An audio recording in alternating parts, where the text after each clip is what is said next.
perdoai os vossos inimigos, muitas pessoas refletem de uma forma de mau entendimento com relação a isso. Ainda hoje há uma má interpretação.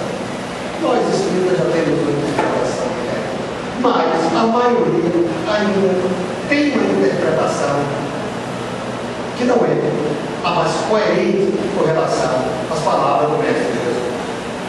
Senão, voltemos, o próprio Mestre Jesus, quando ele colocou essa expressão, ele fez uma observação muito bem colocada e que serve de referência até hoje.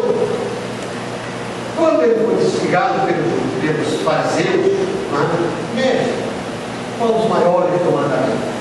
E ele, então, citou: amai a Deus sobre todas as coisas, amai de todo o teu coração e todo o teu espírito. E digo-lhe outro que é igual a este: amai o próximo como a ti mesmo. Quando Jesus diz isso, ele passa de dentro dele o sentimento do entendimento de que todos devem se amar e se perdoar mutuamente. Entretanto, mais tarde, em outra situação com os fariseus, ele faz uma nova colocação. Quando ele diz: amai ao próximo como a ti mesmo, ele, na mesma hora, ele faz um coloquial bem forte, bem inciso, para não deixar margem de uma dupla interpretação, quando ele diz que o Pai, o reino dos céus, são semelhantes ao rei que quis tomar conta do que era seu e chamou à sua presença todos os seus servos. E um deles que vivia 30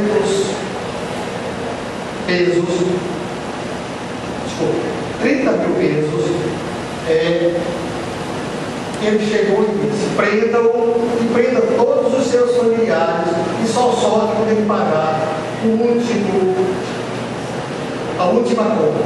Então, o servo submisso ajoelha-se diante dele: Senhor, perdoa, dá-me mais uma oportunidade que eu te pagarei tudo o que te devo.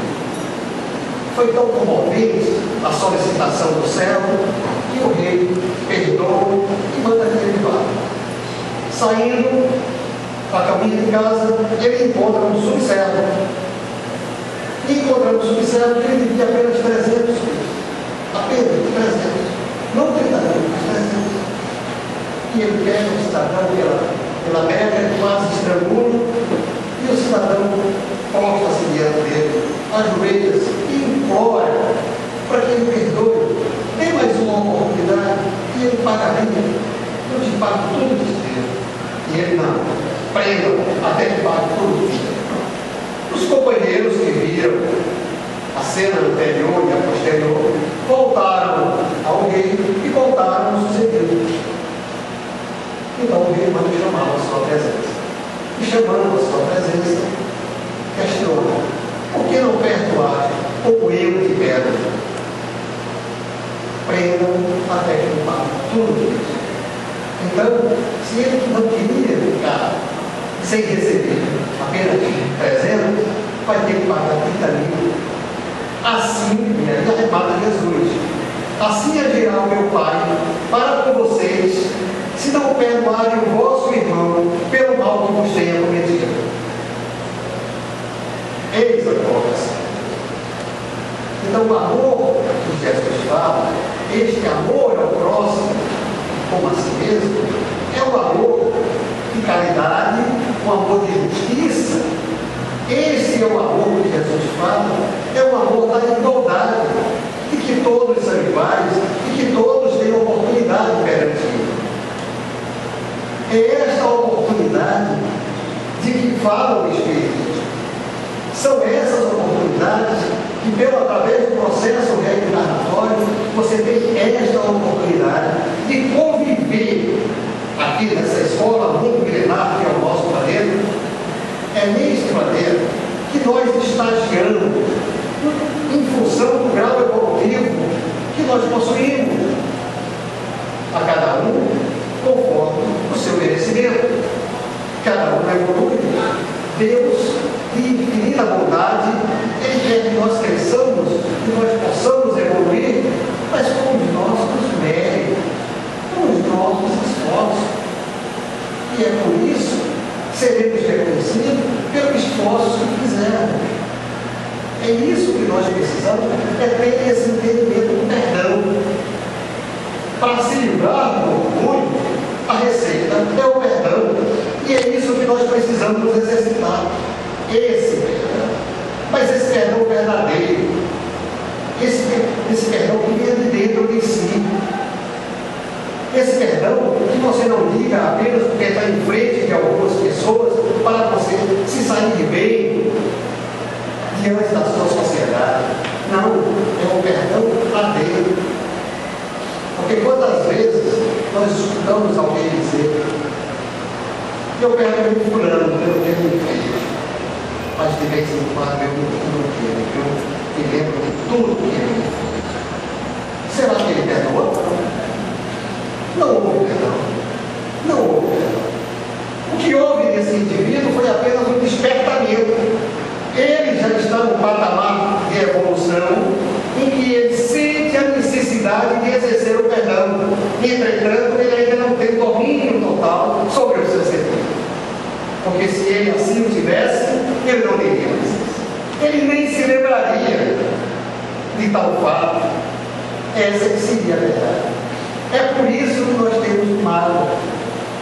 É por isso que alguém nos faz alguma coisa, eu relevo, mas você fica lá dentro remoendo aquele sentimento. Porque você não perdoou. A mágoa nada mais é do que um sentimento em que você não teve o domínio total sobre ele. Quer seja o orgulho, quer seja o egoísmo, quer seja a vaidade, quer seja o ódio. Quando se fala de ódio, o ódio é terrível, né? Porque do ódio, da alimentação do ódio, você sai apenas do sentimento de horror, de ferido, apenas de uma mágoa. Quando você já se transporta para o ódio, daí a você ir para o crime, daí para você ir para o ato insensato, daí para você ir para o comprometimento de tudo que você planejou aqui na terra, para frente. Então, é por isso que nós precisamos ter o controle sobre esse sentimento. Falar de mágoa sozinho não há como, sem se referir a esses outros sentimentos fortes, dos quais nós precisamos estar totalmente disciplinados. Disciplinado como? Disciplinado, o Espiritismo veio exatamente nos trazer isso, veio nos esclarecer. Nós somos privilegiados.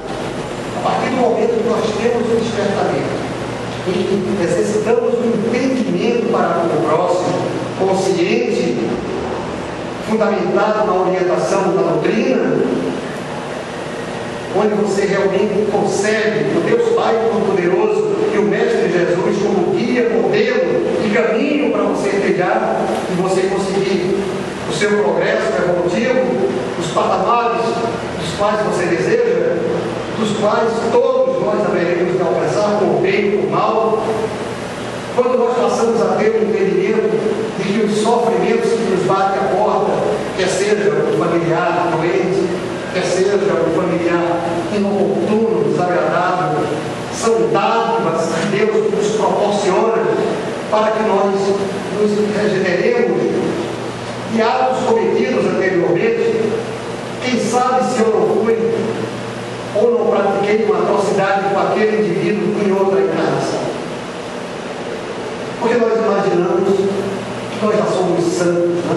Em alguns momentos nós nos pegamos assim, com aquela sensação de que não devemos ser julgados pelos outros, porque nós somos tão bonzinhos, porque não dá para você. Nos esforçamos e muito para ser mais ou menos. Não é verdade? Mas temos dentro de nós uma fé brava que precisamos domá-la todo dia. Mas isso é justificável. Como eu disse antes, nós viemos do primitivismo. E como é que se processa essa evolução? Como se processou? Gente, fechem os olhos, a gente vai ver que há poucos anos